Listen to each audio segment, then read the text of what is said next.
కూటమి అంటే BJP, TDP, Janasena కాదన్నా. అవినాష్ రెడ్డి, జగన్మోహన్ రెడ్డి, భారతిరెడ్డి. ఈ కూటమికి ఓటమి రాబోతుంది. ఈ కూటమి వల్ల పచ్చ నెత్తురు తాగిన భారతిరెడ్డి, జగన్మోహన్ రెడ్డి, అవినాష్ రెడ్డి జూన్ 4వ తారీఖు డిక్లరేషన్ అయిన తర్వాత వితిన్ 2 monthsలో మళ్ళీ రీకన్స్ట్రక్ట్ అవుతుంది. మొన్న దస్తగిరి చేత కూడా రీకన్స్ట్రక్షన్ చూపించారు.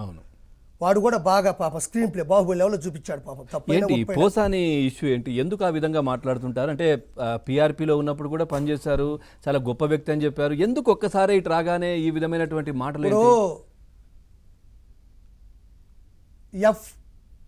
FDC film development corporation chairman అతను. అంటే ఏందనా? ఏందే డెవలప్మెంట్ సినిమాలకు సంబంధించేదో, డెవలప్మెంట్ దానికి సంబంధించేదో, ఫిల్మ్కి సంబంధించిన డెవలప్ అవ్వాలా, ఫిల్మ్ ఇండస్ట్రీ డెవలప్ అవ్వాలా. ఈ గాడిద కొడుకు డెవలప్ అయినాడు.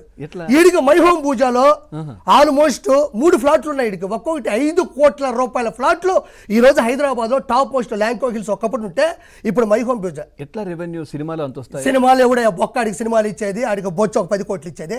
జగన్మోహన్ రెడ్డి మైకు పట్టుకో, నువ్వు తిట్టు, నువ్వు స్పోక్ పర్సన్వి. ఈడు బోకు పర్సన్ చెప్పాలంటే. నువ్వు తిట్టు, నేను ఒక 2 కెమెరాలు ఇస్తా. ఫిల్మ్ డెవలప్మెంట్ కార్పొరేషన్ చైర్మన్కి 4 గన్మ్యాన్లు ఎందుకయ్యా?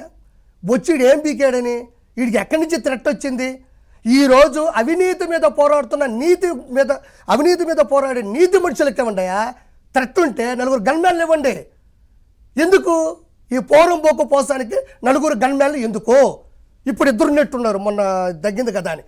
మైహోమ్ పూజాలో ఫ్లాట్లు ఇవన్నీ అక్కడి నుంచి కాకపోతే దీనికి ఎక్కడి నుంచి వచ్చినా లెక్కలు చూపించు. తెలియదు, అందుకే అడుగుతున్నారు.